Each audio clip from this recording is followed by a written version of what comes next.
In today's video, I will walk you through how to change voice in Claude AI. To get started, look at the top left corner of the Claude interface and click the sidebar icon.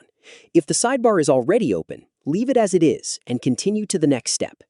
Once the sidebar is open, go to the bottom left corner and click on your profile. Then click on Settings. Inside Settings, stay in the General category. From there, look for the Voice section. In this area, you can adjust the voice-related options, including the language, style, and speed.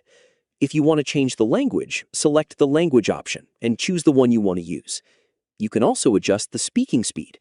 Select the speed option and choose your preferred setting. To change the actual sound of the voice, click on Style. A drop-down menu will appear with different voice choices. To preview a voice, hover over the blue audio icon next to the available style. Listen to the preview, then continue checking the other available options if you want to compare them.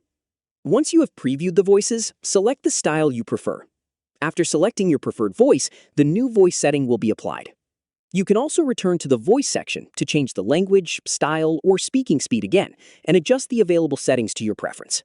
And that's how to change voice in Claude AI. Don't forget to click the link in the description. Thank you for watching.